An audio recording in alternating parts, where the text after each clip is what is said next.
who was like in your corner? Nah, that's one thing that's a really interesting question. Like so at one point I was with Aldon, but that went a little bit pear-shaped. Like him and Ricky stopped racing and whatnot, and then that didn't end well with Ricky, right?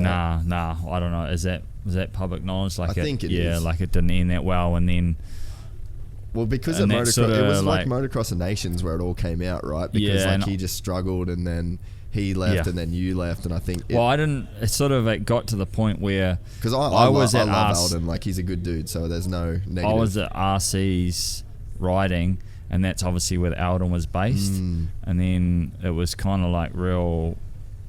How did you say that? Like awkward position, right? So things weren't really good, with those two. But I was still going to have to keep riding there, and Aldon was going to be with me, and it wasn't. Was you on PC then? Yeah. I was actually just going to Honda at the time. Okay. So it was the end of my first 2 years in America, and I probably didn't handle the situation well myself, but it was a very, very hard, difficult situation. Because you got as a Ricky pretty that you young person, and going back to what you just said, did you have anyone in your corner? No, I didn't. I came from a family that, they're blue-collar people. They couldn't be there on the other side of the world with me all the time. And to be fair, I don't know. I think you need someone that's independent almost, not sometimes your family. I reckon that's a real hamstring for Eli Tomac personally. But anyway, that's another story. I didn't have that one person. Like I had my wife, obviously. But even then, that's like not a third party. I still think that you got to have a lot of respect for what Chad's achieved, because he's done a lot of that sort of just on his own decisions, and I don't think the rest of the world can completely appreciate that, because they have people, they have like their entourage with them all the time. It's such a double-edged sword though, right? Because I think a great example is like Roger Larson and James, and like that whole little ecosystem that James had. And I think that was a major hamstring for him in a way, because like he had all these people like insulating him, and I feel like they made it out to where like shit was more a big deal than it was to justify their paychecks. Sure. But then if you're completely on your own, then you're like not insulated from anything. So going back to like what we're talking about with like, you asked me did I have someone, and I really, the point of talking about like, you didn't have anyone. I didn't have anyone. I made a bad decision leaving Aldon, but it was a really, really, I was young, and it was hard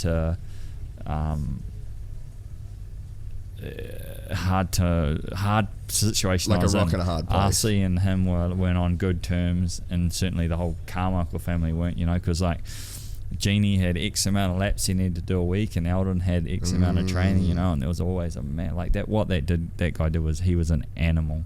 Ricky? Straight up animal. No, I got to see it from the very, very inside, because I did what he did for 2 years. Really? Yeah, man, he was an animal, because like he was the you had that Stanton sort of era, and then it went to like the McGrath party era, and then it went, and then RC changed the game again, right?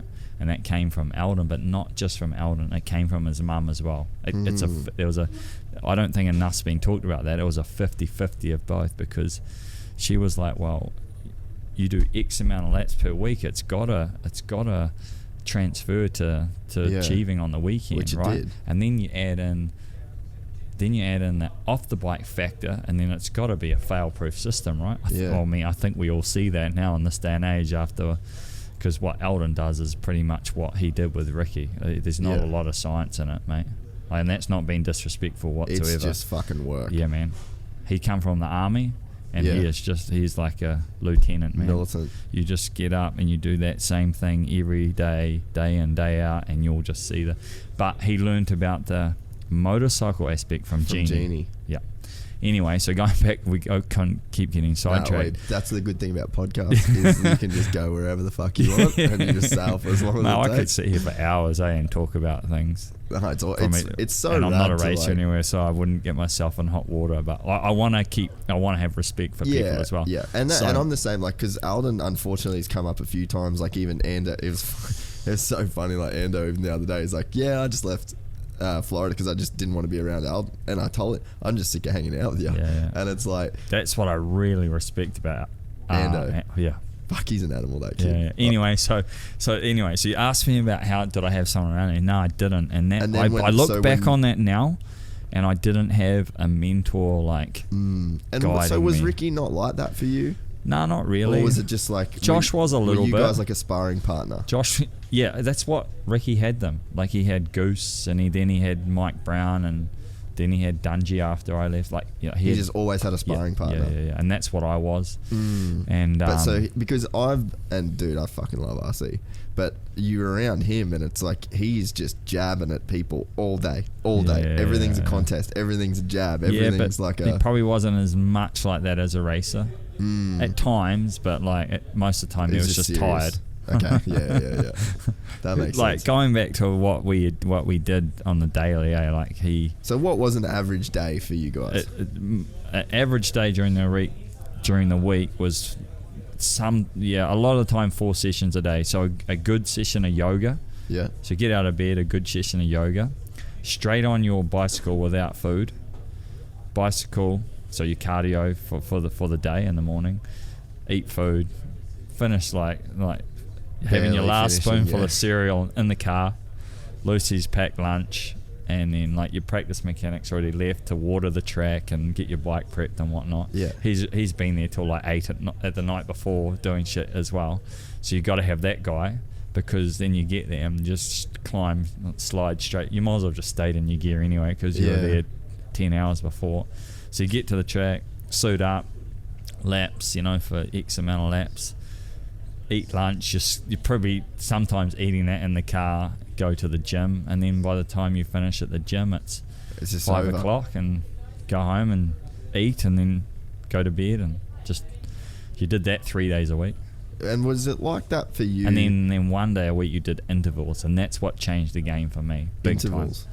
So what do you mean by intervals? So we got on a bicycle and we did, and it was like as stock as this. You got on a bicycle, did 8 minutes warming up, and then you had like a different range of either 2 minutes, as hard as you could fucking possibly go, just all out, and then a minute off, and then it might be 3 minutes, and then it might be 2 minutes again, and then you just did that. So it was whatever on, 1 minute off, whatever on, and then what he calls boot camp, which everyone refers to in off season now.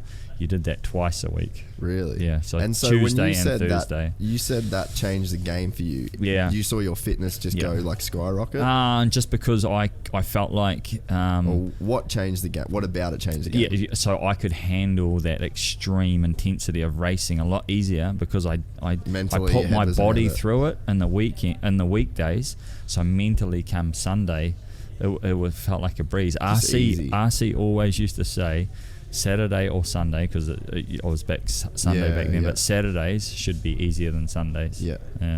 Sorry, weekdays should be easier than the weekends. And so that changed the game for me, and I put a lot of that down to what I did with Aldon with that, And so were you like happy to stay with Aldon, but then I was pretty fried. Wanted to stay 2 years. I was pretty fried. So it wasn't the training. It wasn't the off the bike workload. It was doing the bike. Both. And like I said, it was like. And did you just feel like locked in, like you didn't have any room to move sideways at all? And does that get as tiring as the workouts themselves? Because to some people, like a regime like that just seems so fucked. Yeah, like I guess like same. It was kind of like that PC thing, right? I'd seen Tedesco and dudes achieve with what the tools they had, and we'd all seen what RC had done. Was like, well, if I do that on a PC bike, I'm bound to succeed, and I did. Yeah, simple formula, eh?